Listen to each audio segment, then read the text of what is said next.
The gun was already pressed to his temple when Sang-woo opened his eyes. Cold metal. Steady hand. A woman's silhouette against Seoul's skyline.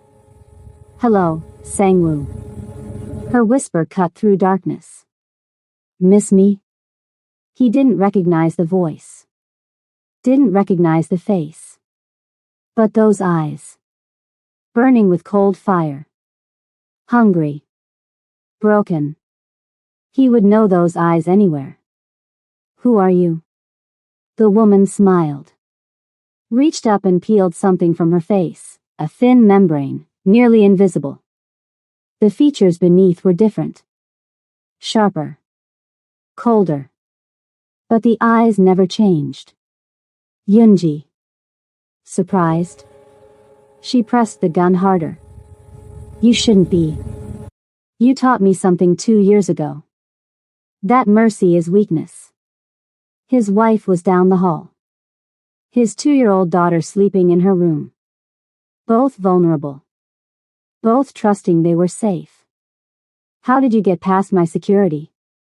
"Your security works for me now. Has for 6 months. Her smile widened. "Your nanny too. Your wife's new patient. Half the staff surrounding your precious family." 6 months. She'd been inside his life for 6 months. And he'd been blind. "What do you want?" "Everything. But not tonight." She stepped toward the window. "Tonight I just wanted you to know. Everything you love, I'm going to take it. Piece by piece." She paused at the window. "Sweet dreams, Sang-woo." Then she was gone. And Sang-woo sat in darkness, realizing that 2 years of happiness had been built on sand. The tide was coming. Hey fam, welcome back to Afro Soul Diaries. Click that subscribe button now to be a part of this lovely community and enjoy top-notch storytelling. Drop a comment so we can bond better. Now let's dive into today's story. Alma found him in the kitchen at 4 a.m., staring at a cup of coffee he hadn't touched. Couldn't sleep? She wrapped her arms around him from behind, pressing her warm cheek against his back. Her presence still did what it had always done, quieted the noise in his head, calmed the restless energy that used to consume him. But tonight, even her touch couldn't fully reach him. "Just thinking about work," he lied. The words tasted like ash in his mouth. "You work too hard." She kissed his shoulder. "Come back to bed. Nana will be up in a few hours demanding pancakes, and you know she only wants you to make them." Nana. Their daughter. 2 years old, with Alma's warm brown skin and his intense eyes. Named after Alma's grandmother, the healer who had passed down the gift that had saved his life. And Yoonji had access to her. "I'll be there soon. Just need to make some calls." Alma studied him for a moment. She could always read him better than anyone. After everything they'd been through together, the betrayal, the separation, the painful journey back to each other, she knew when something was wrong. But this time, she just nodded and returned to bed. The moment she was gone, Sang-woo grabbed his phone and called Kwon, his underboss. "Hyung-nim?" Kwon answered groggily. "It's 4 a.m. Emergency meeting. 1 hour. Only bring people you would trust with your life. No one else." A pause. Kwon knew that tone. "What's happening?" Sang-woo stared at the window Yoonji had used. State-of-the-art security.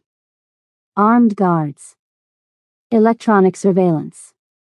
All of it useless. She's back. Yoonji's back. And she's already inside. But the meeting would have to wait.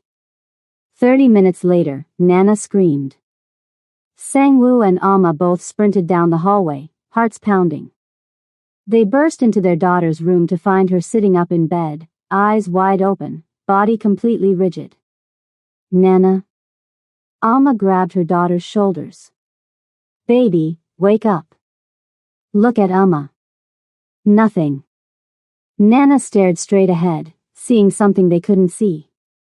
Her small body was frozen, her breathing shallow and strange, her beautiful brown eyes empty of any recognition.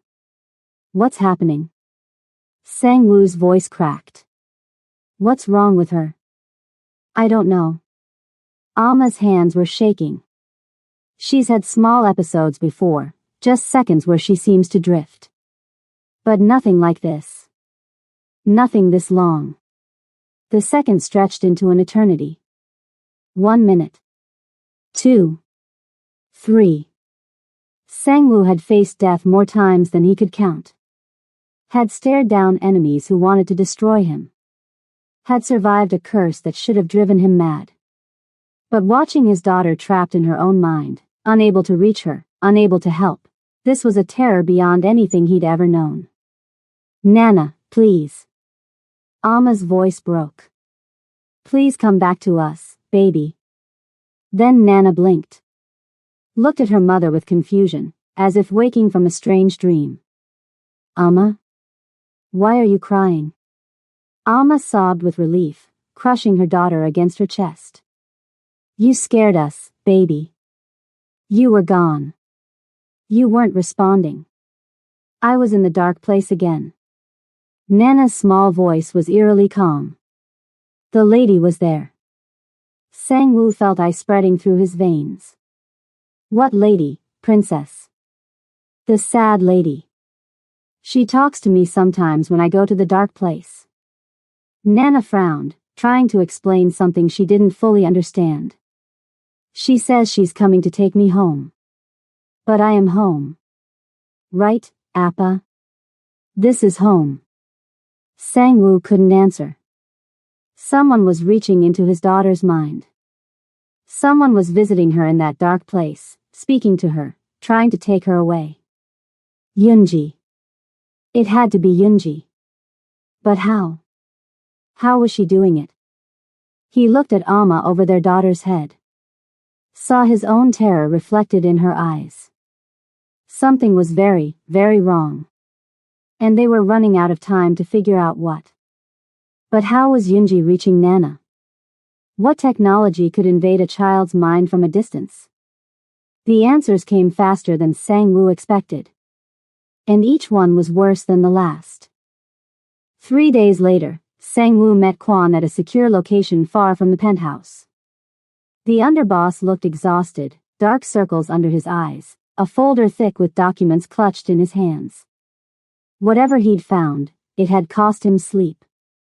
Tell me everything, Sang-woo said. Kwon slid the folder across the table. The nanny. Song Min-ji. She's been with you 8 months. She passed every background check. Her references were impeccable. The background was real. Her loyalty wasn't. Kwon's jaw tightened. We found payments to an offshore account. Started the same month she was hired. Someone's been paying her a lot of money to report on your family. Sang-woo opened the folder. Photographs. Bank records. Communication logs. She's been documenting everything. Nana's schedule, when she wakes up, when she naps, what she eats. Every detail of your daughter's life has been transmitted to an unknown handler. Who's the handler? Still working on that. But there's more.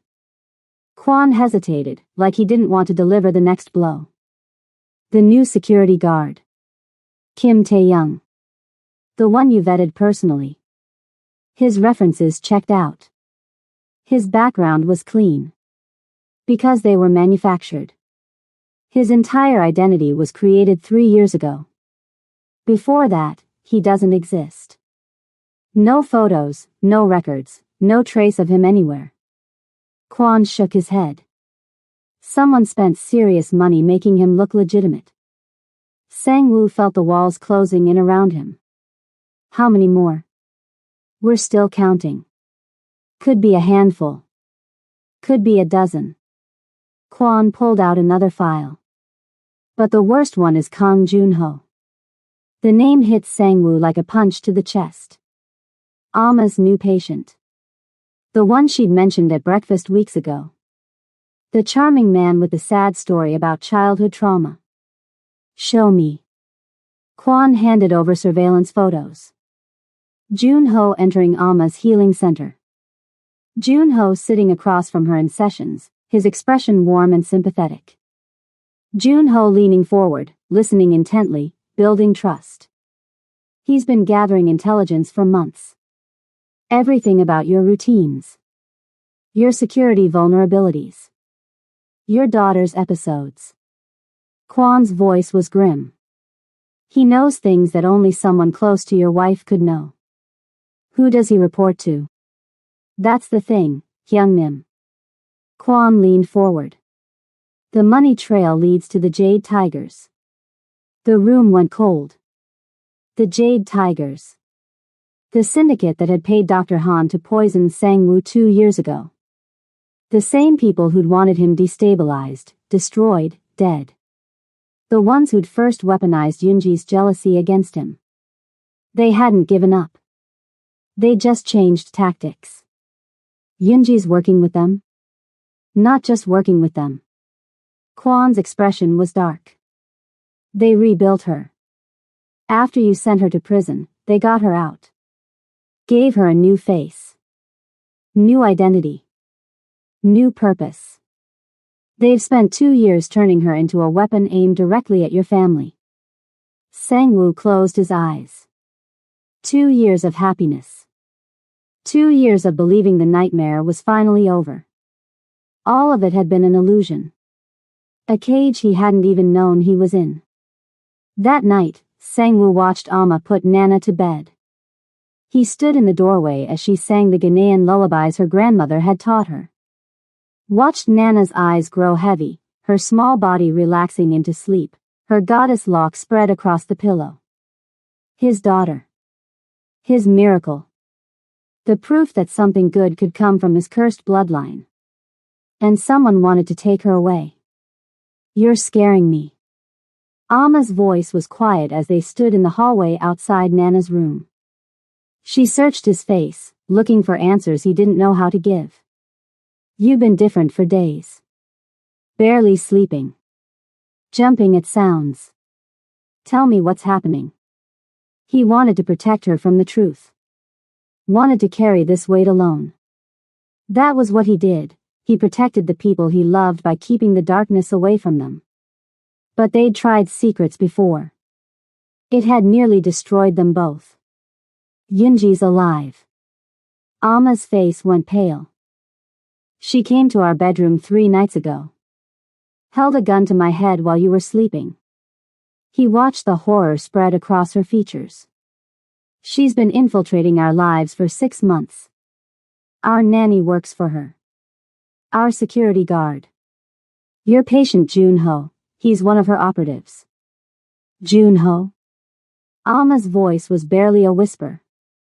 But I was helping him. He had trauma, he needed. It was an act. All of it. He's been gathering information about us, about Nana, about her episodes. Sang-woo took her hands. Yoonji's working with the Jade Tigers. And she's doing something to our daughter. Those episodes, they're not natural. They're being triggered somehow.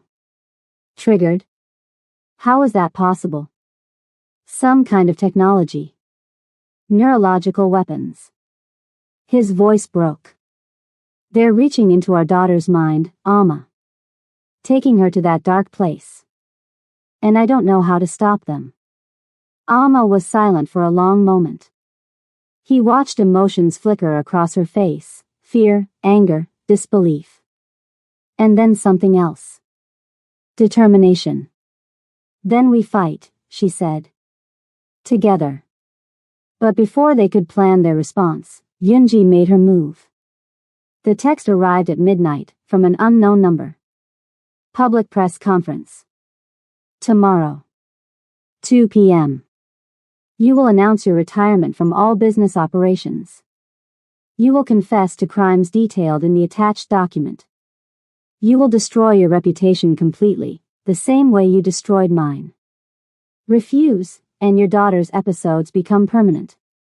She will live the rest of her life trapped in that dark place. Awake but never present.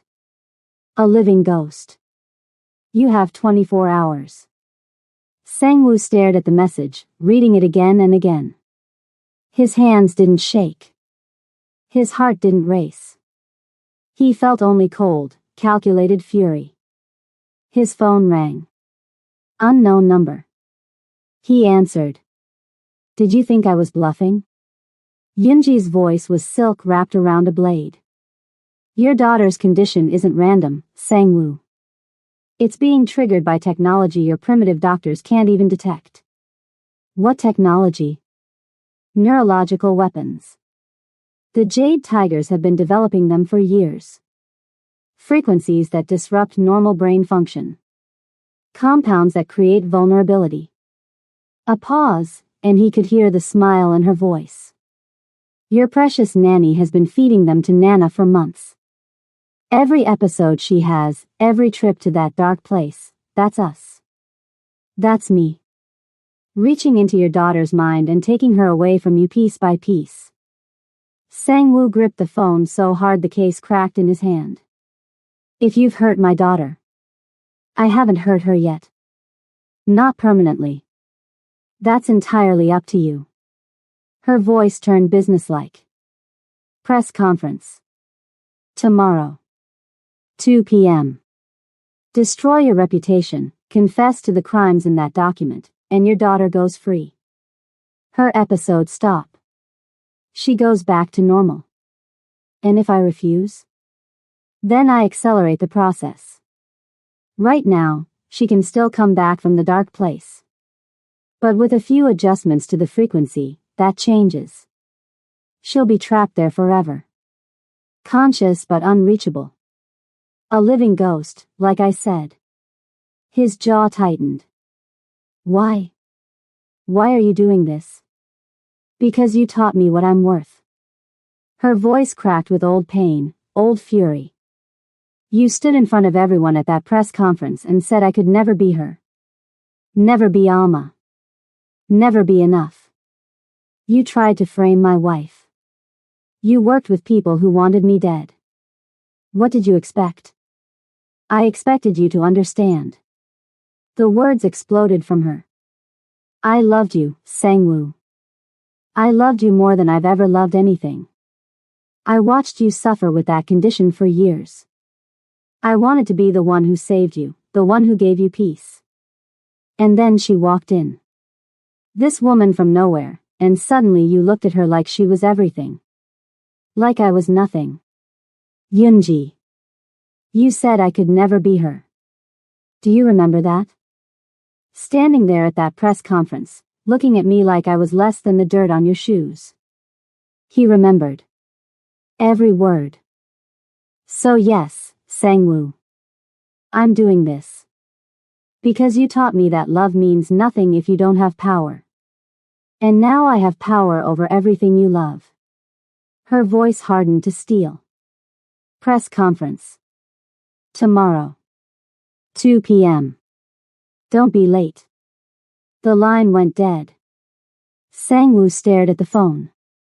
24 hours to save his daughter. 24 hours to outmaneuver a woman who'd spent 2 years planning his complete destruction. So what would you do? Would you give up everything? Surrender your empire, your reputation, your life's work to save your child? Or would you find another way? If you're already invested in this story, hit that subscribe button and turn on notifications. Because what happens next changes everything. We're not running. Alma's voice was firm when Sang-woo proposed sending her and Nana to Ghana. Your family could protect you there, he argued. Keep you safe while I handle things here. Handle things? Alma shook her head. Our daughter is being attacked through her mind. Distance won't stop that. Whatever technology they're using, it can reach her anywhere. Then what do you suggest? We fight. But not just with your methods. Alma took his hands, her grip fierce. My grandmother knew things that modern medicine can't explain. She could reach into places that don't show up on any scan. If something is invading Nana's consciousness, maybe I can find it. Maybe I can fight it. Alma, this isn't traditional healing. This is technology. Weapons designed by people with billions of dollars and no conscience. Then I'll fight technology with something older. Something they don't understand and can't predict. Her eyes burned with determination. You handle Yunji. I'll protect our daughter. That's how we survive this, together, playing to our strengths. He wanted to argue. Every protective instinct screamed at him to lock Alma and Nana in a vault somewhere safe. But Alma was right. She'd never been the type to hide. And her gift had saved him when nothing else could. What do you need? Time. And trust. She kissed him softly. Whatever happens tomorrow at that press conference, don't give her what she wants. She won't stop at humiliation. She'll take everything and still hurt Nana just to watch us suffer. How do you know? Because that's what pain does when it's left to fester. It doesn't want justice. It wants company. It wants everyone else to hurt as badly as it does. Sang-woo spent the night planning. Not surrender. Never surrender. But misdirection. Manipulation. Using Yunji's certainty against her. She thought she knew him. Thought love had made him weak and predictable, desperate enough to sacrifice everything without fighting back. She was right about one thing: he would sacrifice everything for his family. But sacrifice didn't mean surrender. It meant being willing to do whatever was necessary, no matter the cost. At midnight, he made a call he never expected to make. The number belonged to someone he'd considered an enemy for most of his career. Captain Yoon. This is Choi Sang-woo. A long pause. Then, the Dragon of Gangnam calling the National Police Organized Crime Unit. This should be very interesting. I have information about the Jade Tigers. Their locations across Asia. Their operations. Their illegal weapons development program. And you're sharing this because? Because they have my daughter. They're using experimental technology to attack her mind. And I'm willing to burn down my own empire if it means burning them too. Another pause. I'm listening. The next day, Sang-woo walked into the press conference like a man going to his execution. Cameras everywhere. Reporters from every major outlet. The Dragon of Gangnam was about to make a historic announcement, and everyone wanted to witness his fall. In a private room upstairs, Yunji watched on monitors, savoring every moment. Junho stood beside her.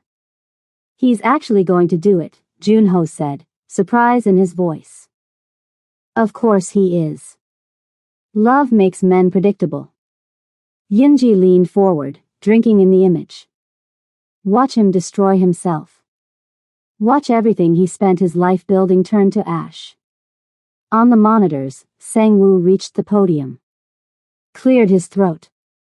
Thank you all for coming. I have an important announcement to make. Yunji smiled. But first, Sang-woo continued, I'd like to introduce someone. The doors burst open. Kwon walked in, followed by 20 armed officers from the National Police Organized Crime Unit. Yunji shot to her feet. What? Park Yuna, Sang-woo's voice boomed through the speakers, also known as Park Yunji. You're under arrest for conspiracy, kidnapping, illegal human experimentation, and terrorism. Chaos erupted. Yunji ran for the exit, but police officers were already there. Junho tried a service door and ran directly into Jae-hwan's fist. Going somewhere? Sang-woo's brother asked pleasantly, standing over Junho's crumpled form. Within minutes, it was over. Yunji was in handcuffs. Junho was bleeding on the floor. The operation lay in ruins. But Sang-woo wasn't celebrating. He grabbed Yunji by the collar before the police could pull her away. The compound. The one you've been giving my daughter. Where's the antidote? Yunji laughed, blood on her lip from where an officer had been rough. You think I'd keep it somewhere you could find it? Where? Jade Tiger Facility. Incheon Docks. Warehouse 47. Her eyes glittered with malice. But here's the thing, Sang-woo. The compound becomes permanent after 72 hours without the antidote. And your daughter got her last dose 3 days ago. His blood turned to ice. You're lying. Am I? She smiled. You have maybe 6 hours. Maybe less. The facility is heavily guarded. And even if you get there, you'll never find it without the access codes. Give them to me. Why would I do that? Sang-woo leaned close, his voice dropping to a whisper only she could hear. Because if my daughter doesn't recover, I will burn down every prison you're sent to. I will find you in every hole they hide you. And I will make your death last for months. Something flickered in Yunji's eyes. Fear. Real fear. The code is 7-7-4-9-2-1. Sublevel 3. Room 12. She swallowed hard. The antidote is in a red case. But Sang-woo, the facility has 30 armed guards. You'll never make it. He released her and turned to Kwon. Get every man we have. We're going to Incheon. Hyung-nim, maybe we should let the police. My daughter has 6 hours. His eyes were cold. Dead. The dragon of Gangnam fully awakened. We go now. The convoy tore through Seoul streets at 3 a.m. 12 vehicles. 40 men. Every weapon they could gather in 20 minutes. Sang-woo sat in the lead car, checking his gun, his mind on Alma and Nana back at the penthouse. He'd called her before leaving. I have to do this, he'd said. I know. Her voice was steady despite her fear. Bring the antidote home. I'll keep her stable until you return. How? I don't know. But I will. A pause. I love you. I love you too. Both of you. Now, speeding toward Incheon, he replayed those words. Wondered if they'd be his last to her. Kwon sat beside him, reviewing facility blueprints on a tablet. 30 guards minimum. Possibly more. 2 entry points, main gate and service entrance. Both heavily monitored. Then we don't use either. Sang-woo studied the blueprints. What's this? On the east side? Drainage tunnel. Leads to the basement level. That's our way in. 10 men through the tunnel. The rest hit the main gate as a distraction. He looked at Kwon. I lead the tunnel team. Hyung-nim. My daughter. My fight. Kwon nodded slowly. There was no arguing with that voice. The Incheon docks were quiet at 4 a.m. Warehouse 47 sat at the end of a long pier, surrounded by chain-link fencing topped with razor wire. Guards patrolled the perimeter in pairs. Security cameras covered every angle. From their position behind shipping containers, Sang-woo counted the opposition. 32 visible, he murmured. Probably more inside. The distraction team is in position, Kwon reported through the earpiece. Ready on your signal. Sang-woo looked at the 9 men behind him. His best. His most loyal. Men who would die for him without question. We have one objective. The antidote. Red case. Sublevel 3, room 12. Everything else is secondary. He checked his weapon one final time. Let's go. He gave the signal. Explosions rocked the main gate. Gunfire erupted. Guards sprinted toward the chaos, leaving the east side exposed. Sang-woo's team moved like shadows. The drainage tunnel was cramped and dark, ankle-deep in stagnant water. They moved quickly, silently, flashlights cutting through the blackness. 3 minutes in, they reached a grate. Beyond it, a basement corridor. Sang-woo cut through the metal and dropped down first. 2 guards stood at the far end, backs turned toward the sounds of battle above. 2 silenced shots. Both dropped. Move. They found the stairwell and descended to sublevel 3. The corridor here was different. Clinical white walls, fluorescent lights, the hum of equipment. A laboratory. Yoonji hadn't lied. Room 12 was at the end of the hall. 2 guards flanked the door. They spotted Sang-woo's team and raised their weapons. Too slow. Sang-woo put them down before they could fire a single shot. He kicked open the door. Inside, a sterile room filled with medical equipment. Refrigeration units lined one wall. And there, on a central table, a red case. He opened it. Vials of clear liquid. Syringes. Documentation in Korean and English. The antidote. Got it, he said into his earpiece. Exfil now. But as he turned to leave, a voice stopped him cold. Impressive, Dragon. A man stepped from the shadows at the back of the room. Korean. 50s. Silver hair. Expensive suit despite the warehouse setting. Sang-woo raised his weapon. Who are you? The man who funded this entire operation. The stranger smiled. The Jade Tigers were just a front. A distraction. The real power has always been elsewhere. What do you want? The same thing everyone wants. His eyes moved to the red case in Sang-woo's hand. Your wife. Your daughter. The gift that runs in their blood. You're not getting anywhere near my family. Not today, perhaps. But soon. The man reached into his pocket, slowly, deliberately, and produced a business card. He tossed it onto the table between them. When you're ready to negotiate, call that number. Because this? He gestured around the room. This was just the beginning. He pressed something on his wrist. A hidden door opened behind him.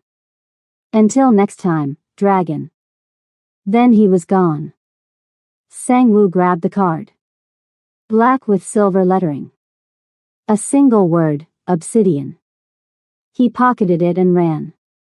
The drive back to Seoul was the longest of his life.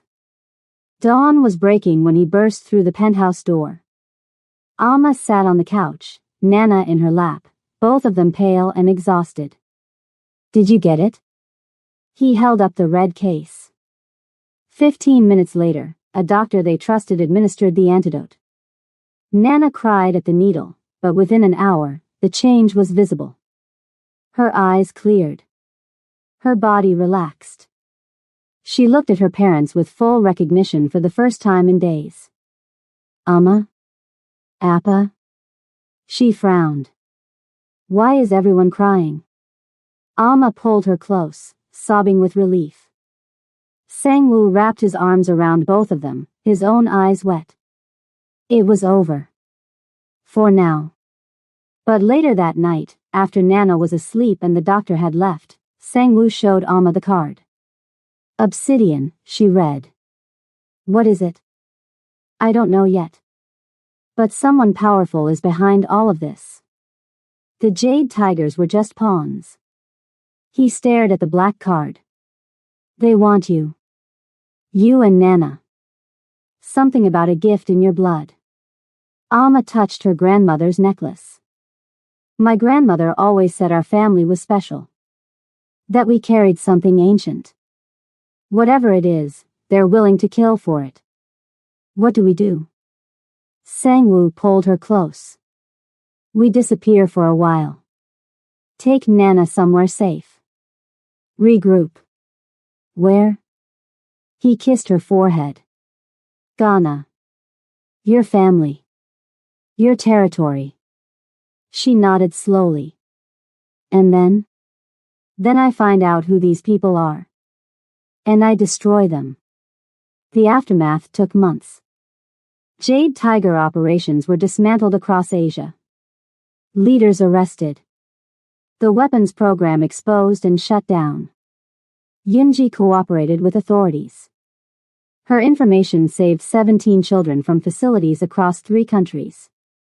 And 6 months later, Sang-woo visited her in prison. She looked different without the masks. Just a woman living with consequences. Why did you help them? He asked. You could have stayed silent. Because you offered something no one else did. She finally met his eyes. A chance to be more than my worst moment. He nodded slowly. Couldn't forgive her fully. But could acknowledge change. The children you helped save. 17 of them. That matters. He stood to leave. Sang-woo. He paused. I'm sorry. For all of it. I don't expect forgiveness. I just needed you to know. He was quiet for a long moment. Healing is possible. Even for the most broken. Then he left. And Yunji sat alone with something she hadn't felt in years. Hope.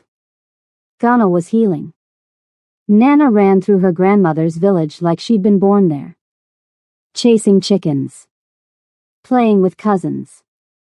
Laughing without shadows. The antidote had worked completely. No more episodes. No more dark places.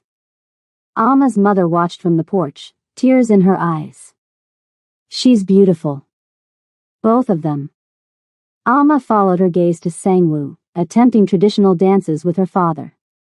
Terrible at it. Laughing anyway. He's trying, Alma said. That's all any of us can do. That night, after Nana was asleep, Sang-woo and Alma lay together in the small guest room. The sounds of the African night surrounded them. Insects. Distant drums. Whined through the trees. Do you ever wonder what happens next? She asked, her head on his chest. Living. Just living. Being a family. Sounds boring. God, I hope so. She propped herself up, looking down at him in the moonlight. Her goddess locks fell around her face. Her skin glowed. Thank you. For what? For coming for her. For us. She kissed him softly. For never giving up. He pulled her closer, their bodies pressing together. I would burn the entire world down for you. Both of you. I know. She kissed him deeper. That's what scares me. And what I love most. They made love slowly that night. Desperately. Like two people who'd almost lost everything and were still amazed to find each other whole. Afterward, she lay in his arms, both of them finally at peace. I love you, she whispered. I love you too. My miracle. 2 years of peace followed. Nana started school. Alma's healing center expanded. Sang-woo stepped back from the violent side of his business. They had another child, a boy named Kofi. Life was good. Normal. Everything he never believed he deserved. Then one night, Nana looked up from her homework. Alma? Yes, baby. I had a dream. About a bad man. Alma's hands went still. What kind of bad man? He was watching me through a window. I couldn't see his face. Nana frowned. He wanted something inside me. Something he said belonged to him. Alma pulled her daughter close. Just a dream, baby. It didn't feel like a dream. It felt real. Over her daughter's head, Alma's eyes met Sang-woo's. He reached into his pocket. Pulled out the black card he'd kept for 2 years. Obsidian. They weren't done. That night, after the children slept, Sang-woo made a call. The number on the card. It rang 3 times. Mr. Choi. The voice was smooth. Cold. The same man from the warehouse. I wondered when you'd call. Stay away from my family. I'm afraid I can't do that. Your wife's bloodline is too valuable. And your daughter, she's even more special than her mother. The potential she carries. A pause. We will have them, Dragon. The only question is whether you cooperate and live, or resist and die. Who are you? The Obsidian Syndicate. We've existed for centuries.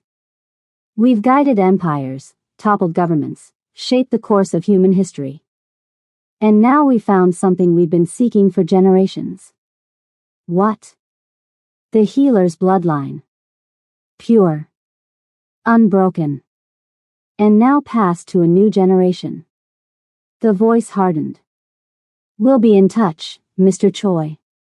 Enjoy your peace while it lasts. The line went dead.